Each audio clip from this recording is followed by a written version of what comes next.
For those of you who don't know Jax, Jacqueline Alma started her artistic career as a child. I think she'll lead you through a lot of this. It's certainly present in the work that she's doing here.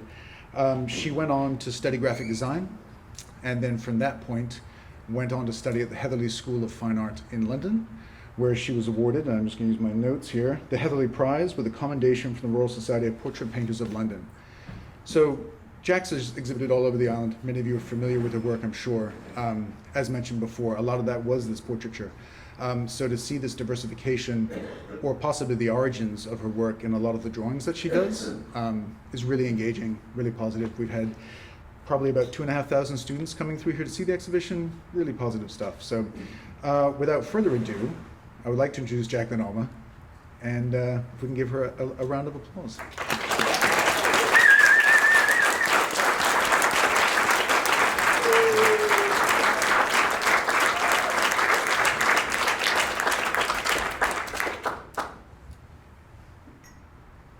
Wow. I never expected so many people. Thank you so much for coming. Thank you, Peter Lapsley, for your introduction. And thank you to the Bermuda National Gallery for inviting me to have my solo here and believing in my work. Also for Sophie Cressel, who came to my studio, and off the back of the start of this tree painting here, she asked me to do the solo here. And also thank you, Gary Phillips. Thank you for all of your support. I very much appreciate it. I was an incredibly shy child.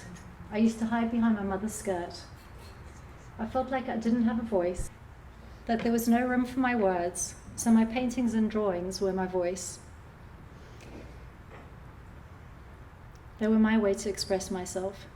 So I realized the irony of standing up here in front of all of you, having to talk about my work.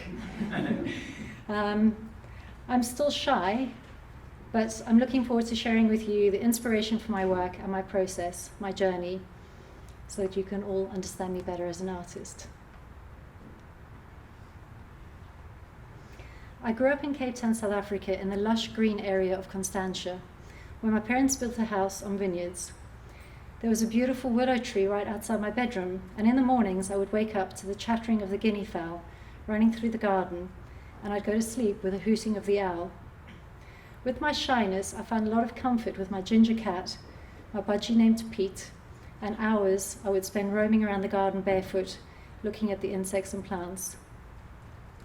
I would collect shells and absolutely anything that I could find that inspired me. On our holidays, we'd usually go to game reserves. Those were the cheap holidays in those days. Now they're all posh and we've got to pay a lot of money for them. And we would see nature at its rawest. I would sew, build things, draw pictures, and I was very comforted by the boundaries of our home. At 21, I moved to London and worked as a graphic designer. And after 14 years, I was tired of using my art for the advertising world, and I was desperate to get back to the deeper part of my own creativity. I enrolled to study portraiture because it's so difficult and technical, and I wanted to get back to the pure observation from life. The final essay during my studies at Heatherley School of Fine Art was on why women have painted self-portraits from the 14th century to present day. I chose myself as the subject for my final piece. It's a painting called Nulli Gravida Inscape. Nulli Gravida means a woman who has never been pregnant, and inscape, looking inwards. I decided to hold a shell in my hand to symbolize the exterior that everyone could look at, but inside there was nothing. It was empty, and I felt empty. After many years of infertility, painting this became very meaningful for me. This painting is the one that won me the top award at the end of the year, which was the commendation from the Royal Society of Portrait Painters. Years later, I was in my studio in Wimbledon, and I was busy painting the shell on its own. And one of my friends, who's an artist, he said to me, "Why don't you paint an apple instead, a fruit, which means life, the seed of life?" The next IVF I had, I became pregnant with my son. This reinforced my connection with symbolism and its power for expression.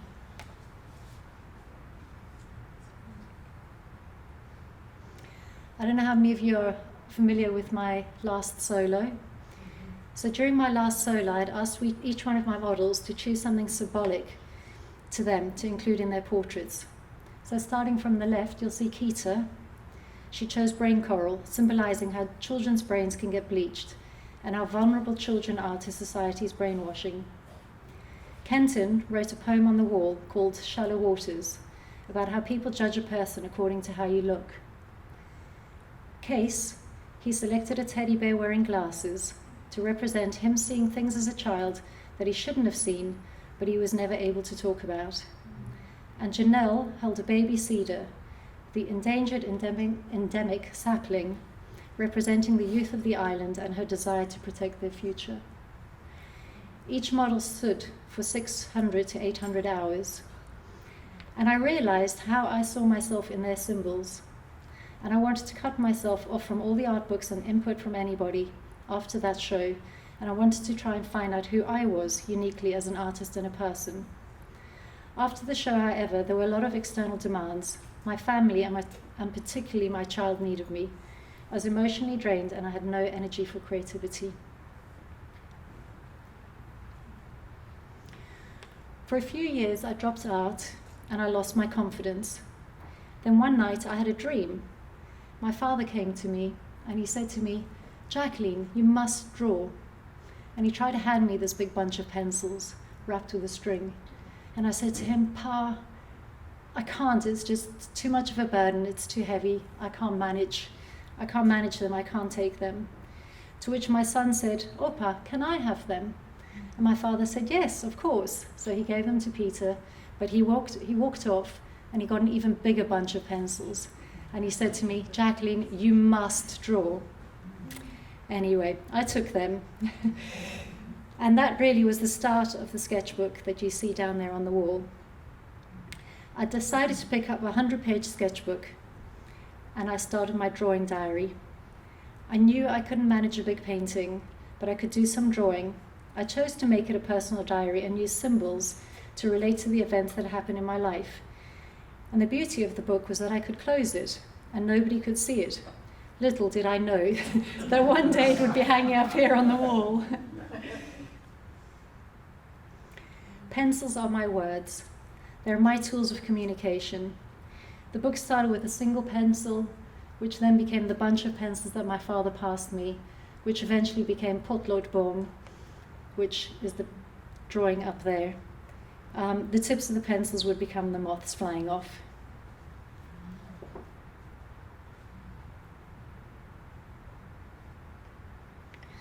While I was drawing in the sketchbook, I began experimenting and decided to put some paper against the wall. I wanted to expand, so I drew the tree in charcoal. At that point, there were moths instead of leaves, and while I was drawing the roots, I found my hand starting to draw a circle, which became the fetus, from my subconscious. It was unplanned and it took me by surprise, and I remember clearly bursting into tears, realizing how deeply embedded everything I'd gone through with my infertility was, and it was still sitting within me. This charcoal led on to the drawing on the right, which is in a private collection in South Africa. This is where I started to explore everything that was entangled within my roots, the tree becoming my next self-portrait.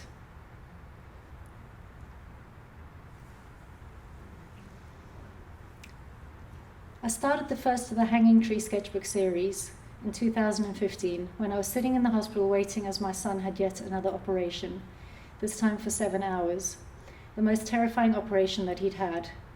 I felt frightened and helpless, vulnerable to the fragility of life. This was the first thing I drew and is the core of the entire series. Everything else expanded out of there. Drawing gives me space to deal with emotional trauma. I can sit quietly with issues to process them. It is like a meditation to me. My fingers weave together my thoughts, and that is soothing and healing.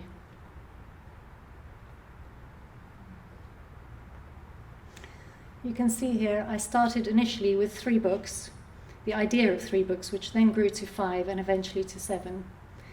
I'd been thinking long and hard about how I would achieve this piece, and I opened up a Japanese sketchbook horizontally. I realized it wouldn't work that way, so I turned it vertically. I created a space that I could put between the books, And that was the start of something that was far more complex than I would have ever imagined, but I did see it all in my mind. I felt like I wanted space between each book so that each book had its unique personality, and also that it would have breathing space when it was eventually hung. I liked the fact that I could travel with these books, although only in my hand luggage. Can you imagine? I would usually work on them in the evenings or full days when I was away. I didn't map everything out in the beginning, and I would generally work on one page at a time. And you can see there on the right how I would cross off the pages as I would go along.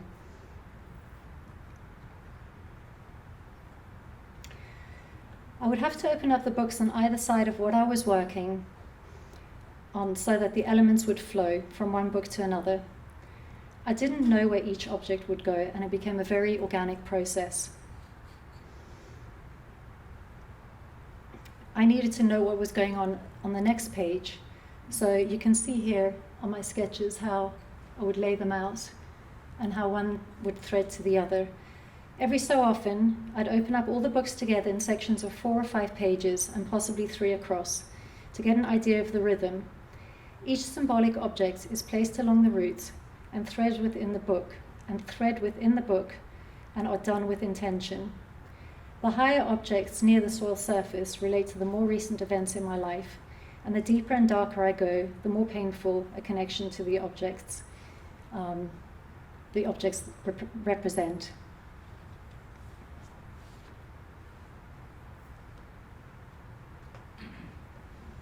So this was a momentous occasion for myself and my family. We put a sheet out on the floor. This was last August, and for the first time, I'd seen all of the books in their entirety. I did still spend many more weeks working on it afterwards. This entire series took 3.5 years.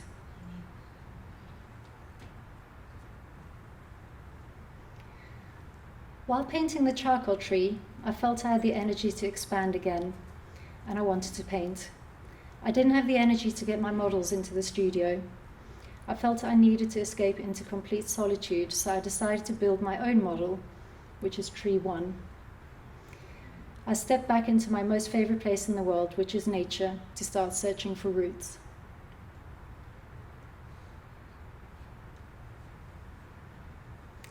My first tree box I put together with shoe boxes and lots of glue. It really is a miracle that it held together. I realized how hard it was to do this all on my own, and I needed an extra set of skilled hands. Enter Dana, my studio assistant, who helps me with turning my vision of my models into practical reality with strong wooden construction, screws, glue, wire, and paint. Each one of these boxes takes a few weeks to make. They become my stage sets, and I will only start painting when the box is exactly how I envision it. By the way, Dana started by painting a room in our house, and that was 3.5 years ago. So I use him all the time for his abilities.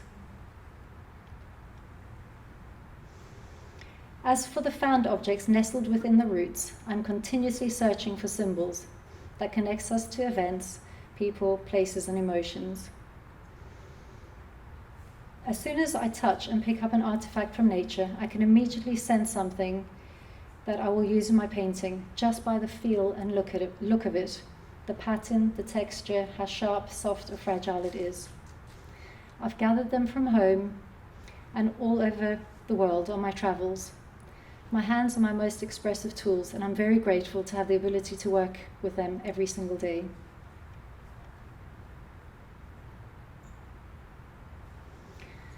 Not only do I collect objects from nature, I gather lots and lots of meaningful bits and pieces, from the commonplace to the very, very unusual. Flying moths, wings, antlers, skulls, clothes, memorabilia, dolls from my childhood, beaded dolls representing sangomas, which are witch doctors, medical apparatus, locks of hair, wire, snakeskin, bear's claws, souvenirs, even a plastic goat, my father. All of these are symbols, emotional connections.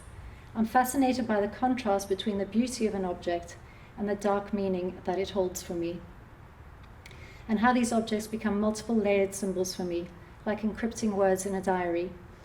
I can express my narrative that way.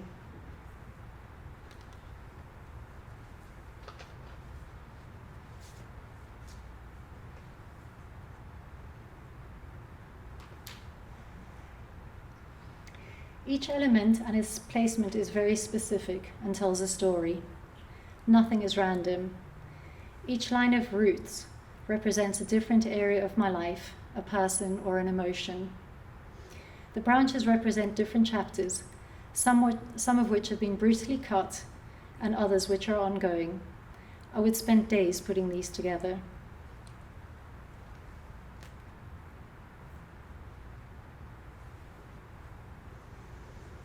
So on the right-hand side, you can see my tree box is posing for me. That box will always stay in the same position.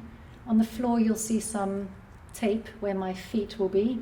I will always stand in the same position, and I will measure from that same spot, from the beginning of the painting right through to the very end.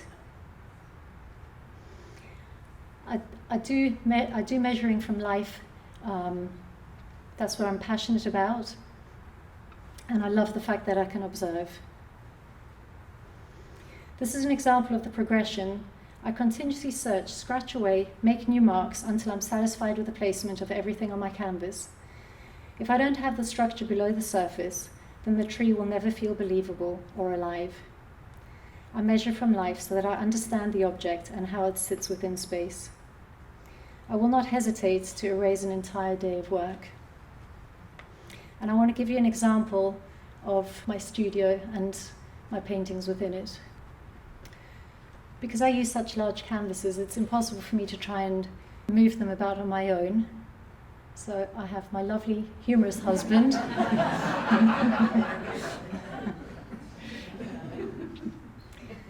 So I've got a wonderful easel, but you always need to make sure your painting is securely fastened on it. You can see the tree boxes on the right-hand side. That's me moving my table. So we've moved the painting around back to tree 1. So I need to find my position again so I can go back to measuring that.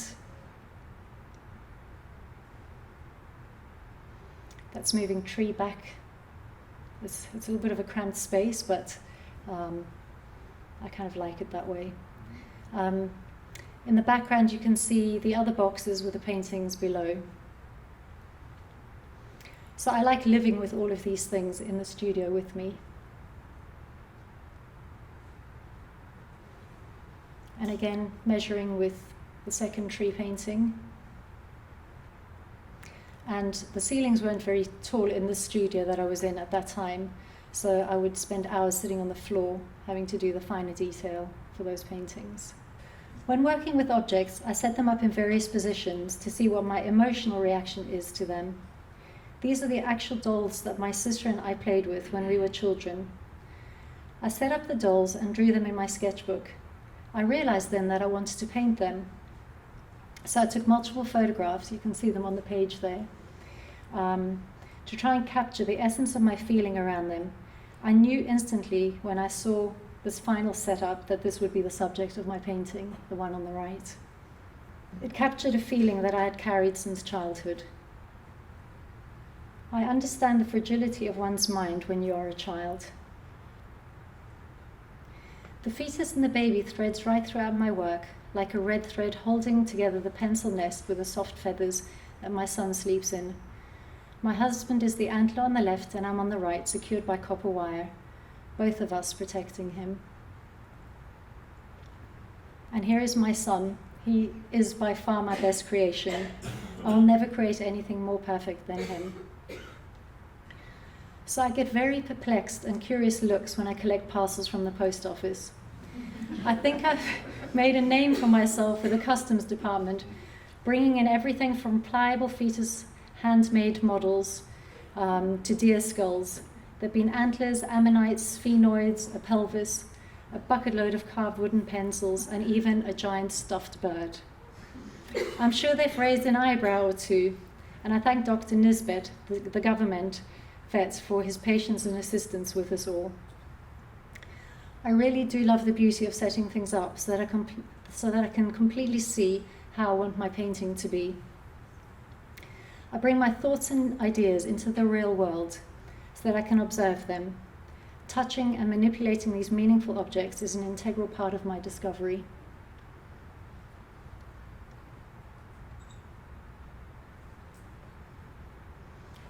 The deer skull represents me leaving South Africa. The bone is a remnant of my life there, and the kraal, which is a circular enclosure for holding animals, represents an empty home, me having left, homesickness. I used the pencil motif here to build the enclosure as the Zulus and Xhosas would use wooden poles. They are the standing hallmark of my creativity. The bright and orange feathers represent the vibrancy of Africa, and the yellow fabric wrapped around the pencils is symbolic of the traditional African dress. The porcupine quills are there to protect my memories of home. When I do this work, I meditate on these events and I question what home really is and where I fit into the world.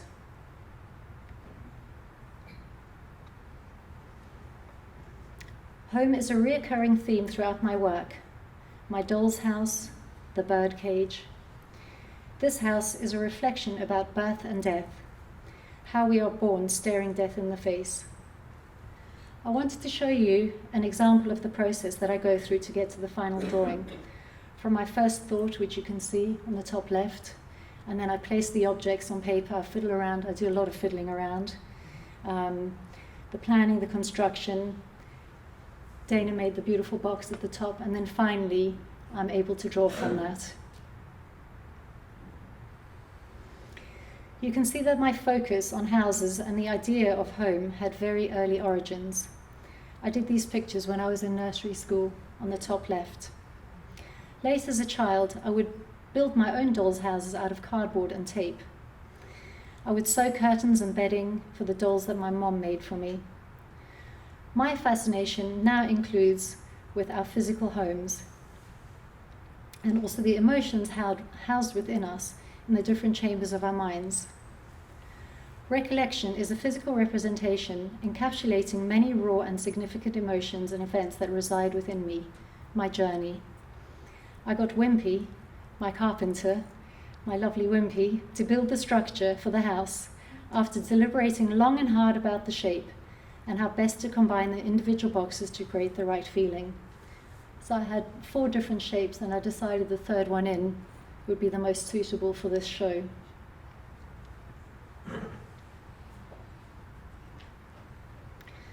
I believe that housed within all of us, there are memories that may be pushed so far down that we think we've forgotten them. I did the series of drawings on the left of objects representing significant South African connections placed on pencils that had become totem poles.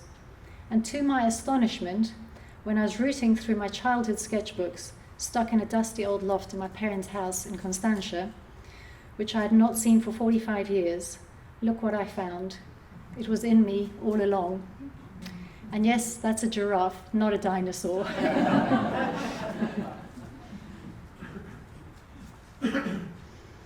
Here is Dana doing the final touches.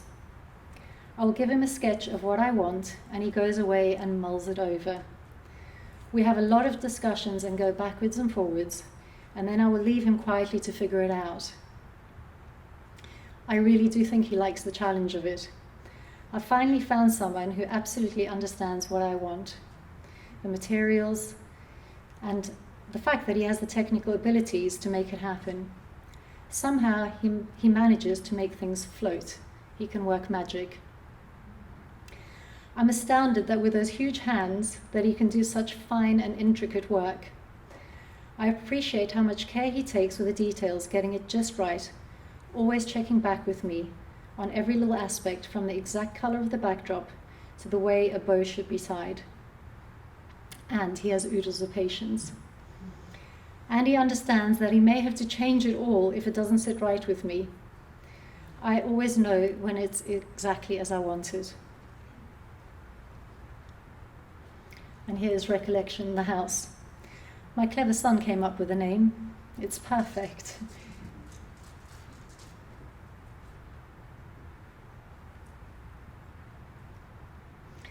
I have always loved birds. Pete, my budgie, the guinea fowl in the garden, the owl that sat in our big tree at night, the evening cries of the hardy-dar as they flew home. I adore watching birds in the wild, and I'm obsessed with the idea of flight, of wings, their expansion. I relate it to the way my mind can travel with my imagination, and how I came to the moth. Too often we're trapped by the boundaries of our minds, the perimeters, the houses we box ourselves into. And as much as I crave the comfort of the small space I work in, nestled in my compact studio, and just as I appreciate the limit of the boxes that hold these memories that I need to sit with in order to process, I also have a great need to just let my mind fly.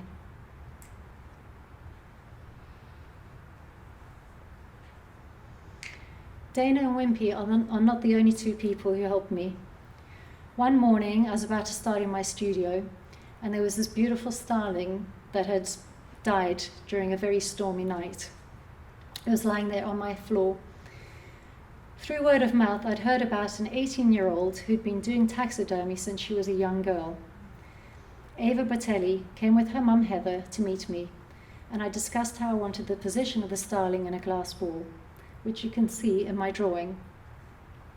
I was absolutely blown away by her abilities at such a young age, and how she'd taken my brief and translated it so beautifully into exactly what I needed for my sketch. This led me on to asking her for the perfect dove wings and a stuffed budgie to remind me of Pete. And here you'll see Pete on my shoulder, and next to that you'll see Ava's beautiful budgie perched on a wooden pencil. Isn't he sweet? So you can see on the right at the top, I pinned a pigeon wing onto a board and I drew lines behind it, and that's the way that I work. It helps me with my measuring.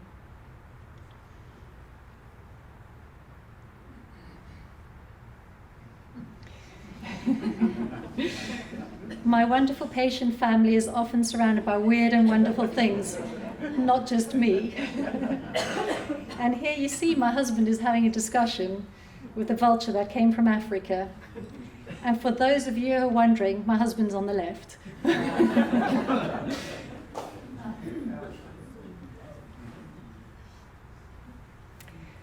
The vulture series was inspired by an image from my original sketchbook.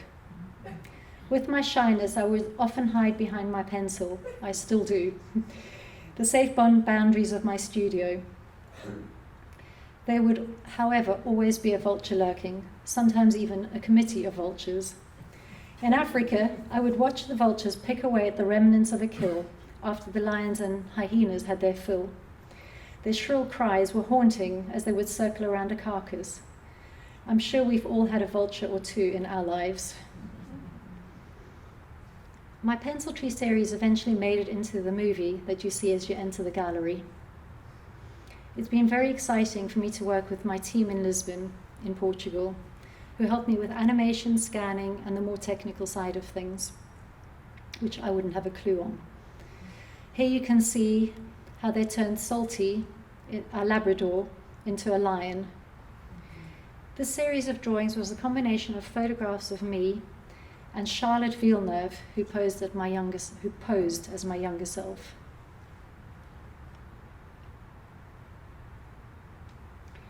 The Lisbon team took my moth and animated it from the drawing at the top. These animations then eventually made it through to the 2 iPads that are here in the gallery on the walls. The animation team did a great job creating exactly what I wanted, following the directions from my tracings over the page. The moth flies through my sketchbooks and drawings. It's drawn to the light like I'm drawn to the truth. It has wings to explore. My mind has wings. Through my mind, I can travel anywhere. A lot of you have been asking me about the sphenoid. I was once lucky enough to hold a real sphenoid bone in my hand. It was the most exquisite bone I've ever touched. It is paper thin. I was astounded as to how much it looked like a moth, and I was even more shocked when I found out its purpose and where it's housed within our bodies.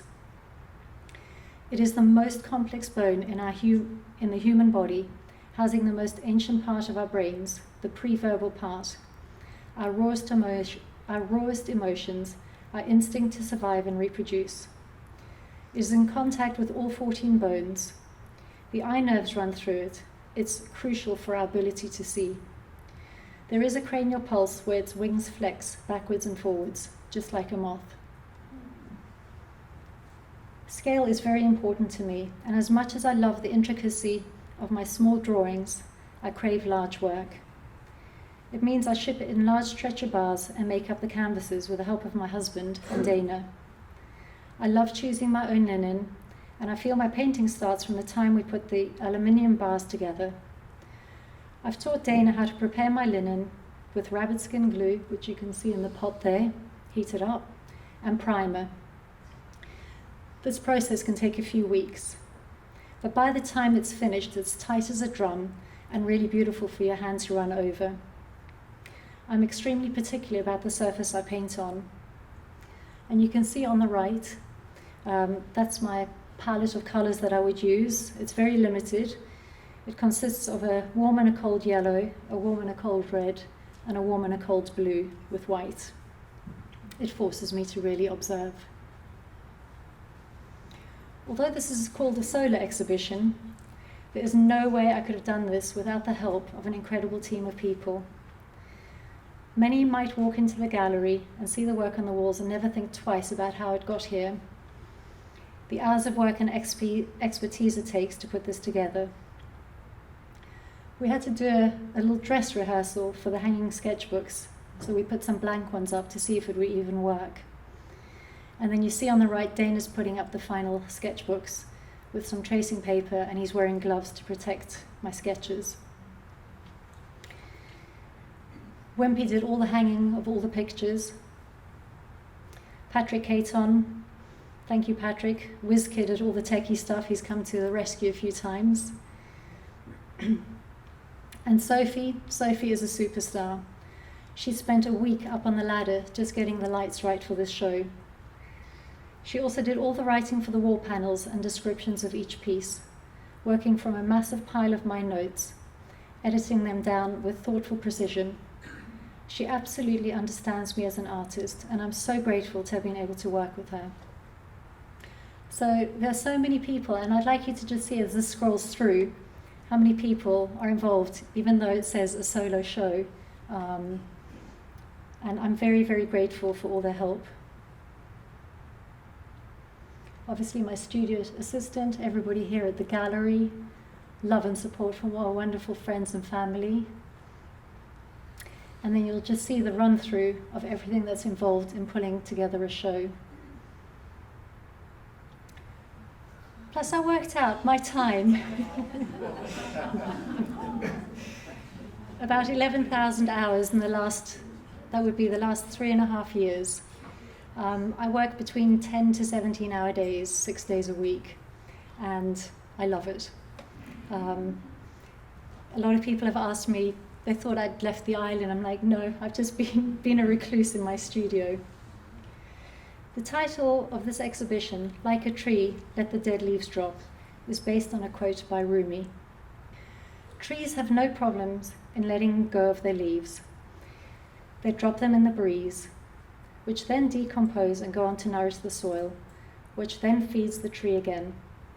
Too often our human nature wants to cling onto our habits, our negative thoughts and past painful experiences. Even though I can probably never disentangle myself from the things that have happened to me through the journey to this exhibition, which is really an autobiographical body of work, I have been able to look deeply into my roots and reflect on my life. I put my memories and emotions on canvas and paper, and I feel like I've given them a space to exist without having to sit inside me. I have honored those feelings, giving them a voice, my voice, the one I like to use best so they can be heard. This process has given me a grounding that I've never had before, a certain sense of peace. If I were to take just one thing from this exhibition, if you were to take just one thing from this exhibition, I hope it would be the inspiration to look into your own roots and see with loving eyes what's nestled there. Discover what leaves you can drop so that you can focus more on what is truly important in your lives. And find and use your voice. Express yourself in whatever form makes your heart fly. Thank you for coming and supporting the BNG and my work. I'll be happy to answer any questions.